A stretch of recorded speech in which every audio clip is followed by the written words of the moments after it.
Hey YouTubers, so I'm making this video. I have this old John Deere garden tractor. It's got a Yanmar 3-cylinder diesel in it. And I had this sporadic problem where when I'd be cutting the grass, the mower would just stop, the mower deck would stop running. The tractor itself would run fine, the diesel engine would run fine, but it would drain the battery out, and it would just stop, the blades would just stop turning.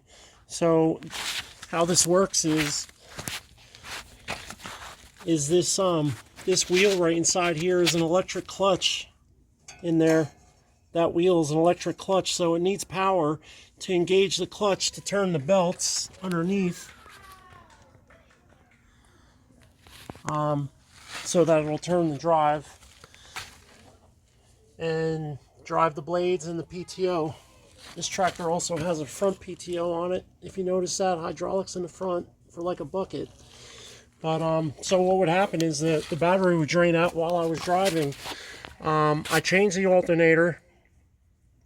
There were here's the voltage regulator down here, and some of the wires had burnt up a while back, and this time it just, the tractor wouldn't start, the battery wouldn't stay charged. So I pulled this side panel off, where the exhaust goes through, and I looked at it, and this is what I saw in there. So my old voltage regulator, and this right here is where the power comes off the battery. There should be a terminal here, but it wasn't there, and the wire was just breezing by it and sparking. So I went ahead, I ordered this on Amazon. If you type in John Deere 330 or 332, or there's like 10 different models that has the same voltage regulator. And the new one actually came with where everything goes. So the B plus is right there on the back of the starter where the main cable comes in, right here from the battery. That wire comes down around, and that gives the voltage regulator power. And then after that, where it says AC, those are the two wires that come out of the alternator.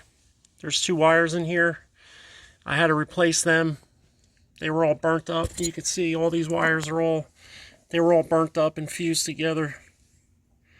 So the only two wires that weren't really burnt up, that weren't too bad, were the two end ones, but I ended up cutting them back. They were a little old looking and crusty, so I cut them back. It's a green and like a grayish wire, it looks like.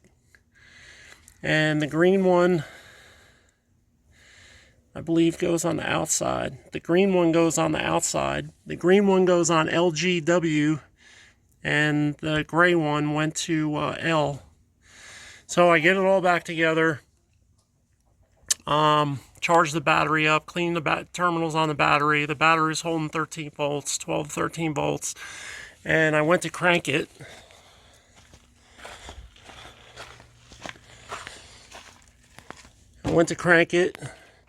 The lights came on like they normally do. This right here is your heat plugs, and that's your oil pressure, and then your battery light here. So once the heat plug light went off, I tried to crank it, and it wouldn't crank at all. It wouldn't start. Like the starter wasn't even engaging. I went back down through. I cleaned all the wires. Just checked them all again, all my terminals. Cleaned these off again. Checked the battery for voltage. It was fine. I pulled all these fuses out up here, and they were all good. And they weren't burnt out. Put them all back in, tried it again, still didn't start. So what I found is, this is your starter fuse right here. There's a 20 amp in here, but I don't know what size it should be. It probably should be a 25. It looks like over here it says 25. But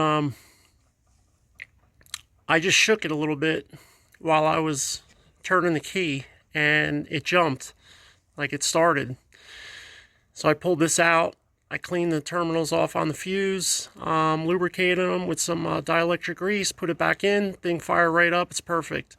I put a voltmeter on that. I was getting like 13 volts, whether it was running or it wasn't running. So I went back over here and I took all the rest of the fuses out and I did the same exact thing. And I don't know which one goes to what, but I know this one's for the starter.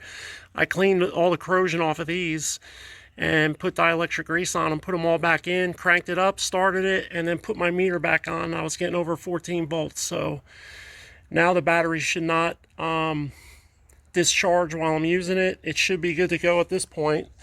And now it fires right back up, and we're good to go. So if anybody else has this problem, you can go on Amazon and just look up voltage regulator for John Deere, whatever model you have. Mine's a 330, and they all kind of, there's a ton of them out there. This one I think was like 19 bucks shipped to the house. I got it in 2 days. There's ones for $45, there's ones for $21. They all look pretty much the same, but I just went with the cheapest one, and it seems to work fine. So if I have the problem again where it burns up or I have to replace it, I'll probably get a better one. But yeah, hope this helps. I like to keep this old thing going, but not too many people know about it anymore. When you go to a John Deere dealership, they don't know shit about these. Their books don't go back that far. They don't have parts catalogs, and it's just real hard. Other than getting oil and a filter, and hydraulic fluid is about what you can get at a John Deere dealership. Sorry. But yeah, I hope the video helps, and please like and subscribe.